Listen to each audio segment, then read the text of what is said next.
Welcome back to the SunDolphin series. In episode 1, we took you guys to the store and purchased this SunDolphin American 12, then brought it back here to the shop and went over a few visible pros and cons of the boat. In episode 2, we took this thing out on the water for a pre-water test to get an idea of what we needed to do to this kit to improve the performance of the boat. In episode 3, we got the lids in for the front and the rear decks. We started planning out how we were going to do those, and we also started drilling the drainage holes for inside of the hull so that everything could channel back to the transom and get pumped out with a bilge pump. And that's where we're going to start off today, because I did end up putting about 39 holes into the bottom of this boat while doing that. So when you do drill those drainage holes, make sure to do it in the side of the hull, not in the bottom. All right, so the first thing we did was we went to Harbor Freight and got this plastic welding kit. Came with some stainless steel mesh that we cut into little squares, put over the holes, heated that up into the pre-existing boat hull plastic, then cut off pieces of an HDPE 5-gallon bucket, laid it down on top and melted that into the whole thing, and sanded the entire surface with 60 grit sandpaper.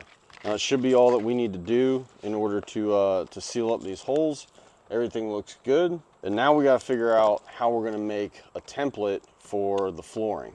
We've decided to kind of break this down into 2 kits. We're going to do a flooring kit, which is basically like your panfish style boat setup. And then later on, we're going to go ahead and add in the hatches and the front decks. And then there's going to be like a bass boat kit for this boat. Templating the areas inside the boat was not an easy task. We tried a lot of different things. We got the middle and the back portion done with 2-part pour foam that we normally put in the boats. The front was not easily done with the pour foam, so we ended up fiberglassing the front area in order to cut from that and then make the template.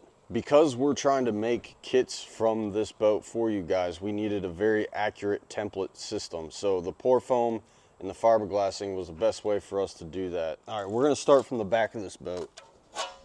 And here's our back template. This is just going to lay right in here. The next thing we need to do is figure out where our mounting holes are going to be for all these rivets. We need to make sure that we go across the rib and get all of this fully secured. If you're not putting decks on here, this is going to be a great area to put a couple batteries, another fuel tank. The middle area is just a little bit larger, but still one sheet. It as well just drops into place. Going to fit nice and snug in there once we get all the rivets in. This is why it's important to still have your drain holes on the side, because there is water that's still going to be able to get up underneath your decking in here. Your front is going to be 2 pieces, mainly because this area was a complete pain in the butt. Here's your first piece. You're going to go in. It's not going to run all the way up to the front part of this bench. It's going to stop a little bit shallow because this area gets height-wise really funky. So you can use this piece and run your trolling motor battery here if you'd like, but there's going to be some people that want the trolling motor battery in the back, and you still want to have this area to stand in. So we made this little cap that's going to cover that. Now you're still going to obviously have a little bit of a lip here that's about a 3/4 to 1 inch height difference between the two, but it still closes this area off and makes everything flat up there. So you will only have 1 height difference variation in between there when you are walking around in the front deck. We're thinking about doing a version 2 of this. Well, we are going to do a version 2 of this. Basically, neither one of these are going to be needed. And we're going to have to cut into the boat hull to remove this battery bench. And then do some heating, get all that flat, and then we'll be able to make 1 sheet, a single sheet that drops in that's completely flat. I just don't know how many of you guys are going to feel comfortable cutting into there, and I also don't know what that's going to do to the integrity of the boat, but we're going to find out. And if it actually works better, then we're going to do away with, you know, these 2 pieces, and you'll just have 1 piece and it'll be a flat floor. But we'll get into that later and in the actual installation video of this whole project. So keep in mind, this is like a panfish, catfishing style setup that we're going for right now at the moment, which means you're going to need something else up front to maybe put some graphs or you know, kneel on, do whatever. But we made another plate for the front up here because you're not going to have this area decked off, but I could see this being useful for a graph. This will also be a good cover for you to, when your trolling motor's mounted up here, you have the wires, you can just run everything down underneath this plate, keep everything a little bit more hidden. So as of right now, that's our plan for the like panfish style setup. I'm going to call it like the flooring kit, because it's literally just making flat floors throughout this entire boat, which was the #1 pain in the butt with this SunDolphin. So we got that finally figured out. But let's go ahead and tear into the front of this hull, and let's see if we can make one piece work up front. Yeah, let's do that.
And go. Now we take our floor piece, just line it all up, sit just like that. Bam. This is actually a lot nicer than I was anticipating it to be. I thought this was gonna be a little detrimental to the hull, but in reality it didn't do a whole lot as far as changing the structure of anything. And then now you don't have that lip right there. So if you're comfortable with cutting into the boat and taking that piece out, then we're gonna have an option for that. But if you're not, or you can get this piece with this piece and just set it on top of there. So you have the option to do either one. We're gonna take this piece to cover up my little R&D mess up there. All this is just a piece of angle that we cut a bunch of slots in, and on the edges we had to cut a little bit out so that we can make this full bend. We're gonna install this right there to cover up that little hole. You won't have to do this, but since somebody decided to cut into this boat before we were completely ready, we need to cover it up so this thing looks good. That's me. That guy, the guy holding the camera. So I'm going to leave you guys with that today. Obviously, we still need to go through these pieces, mark out where our holes are going to be. We'll kind of show you that in the next episode, and hopefully get started on the second part of this kit, which is going to be the bass boat style version, where we do the front and the rear deck with the hatches and all that. So all that is coming soon. I appreciate you guys for watching. If you have any questions, suggestions, or anything maybe we looked over that you had an idea about, make sure to put it down in the comment section below. I greatly appreciate all the support that we've been getting on this series.